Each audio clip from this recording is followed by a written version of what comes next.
Assalamualaikum warahmatullahi wabarakatuh. Kepada yang terhormat Ibu Dr. Raji Tuti Rastuti SHMH, saya Tasya Putri Kaila dengan NPM 2310004. Pada kesempatan ini saya akan mempresentasikan analisis jurnal internasional untuk memenuhi tugas mata kuliah Hukum Kompetisi Bisnis.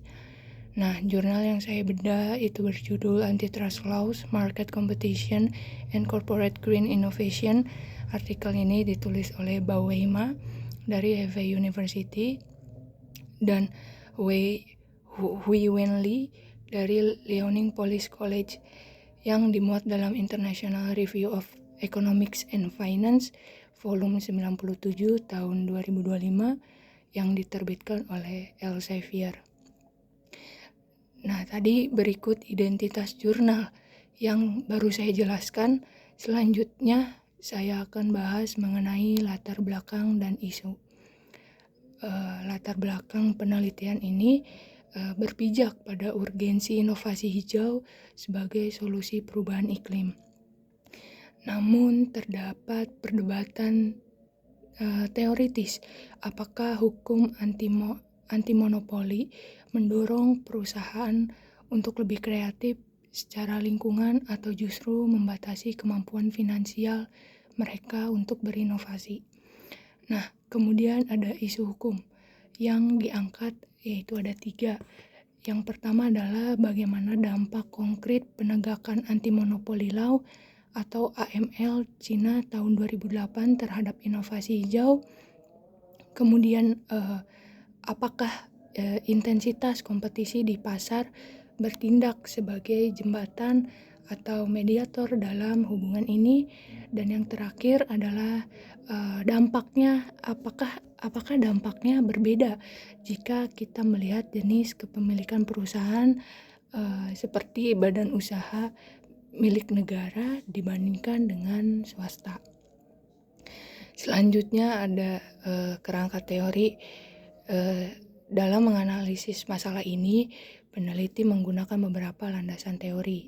Yang pertama adalah teori dualisme efek, yaitu di mana hukum anti monopoli di satu sisi menghapus inefisiensi monopoli, namun di sisi lain bisa menciptakan tekanan jangka pendek pada profit perusahaan yang biasanya digunakan untuk dana riset. Selanjutnya ada hipotesis keunggulan kompetitif yang menyatakan bahwa dalam pasar yang kompetitif, perusahaan terpaksa melakukan inovasi produk hijau untuk membedakan diri dari kompetitor. Selanjutnya ada mediasi kompetisi, yaitu teori yang mendalilkan bahwa aturan hukum AML akan meningkatkan persaingan pasar dahulu, barulah persaingan tersebut yang memicu inovasi. Nah, selanjutnya ke metode penelitian. Untuk menguji teori tersebut, maka peneliti menggunakan pendekatan kuantitatif dengan data panel dari perusahaan yang terdaftar di bursa saham Cina atau share periode 2003 hingga 2016. Nah, metode utamanya adalah difference in differences atau DID dengan menganggap pemberlakuan AML 2008 sebagai sebuah eksperimen alami. Nah, peneliti juga melakukan berbagai uji ketahanan seperti propensity score matching atau PSM dan placebo test untuk memastikan bahwa hasil penelitian ini akurat dan tidak dipengaruhi oleh faktor kebetulan. Dan yang terakhir itu ada pengukuran variabel, diukur melalui jumlah aplikasi paten hijau dan rasio produk hijau. Selanjutnya itu ada temuan utama. Nah, hasil penelitian itu menunjukkan temuan utama yang sangat krusial. Yang pertama adalah efek penghambatan, yaitu penegakan hukum anti monopoli itu ternyata menghambat inovasi hijau pada perusahaan yang memiliki kekuatan monopoli sangat kuat. Lalu yang kedua ada redistribusi inovasi, meskipun menghambat monopolis, justru hal ini memperkecil kesenjangan inovasi antara perusahaan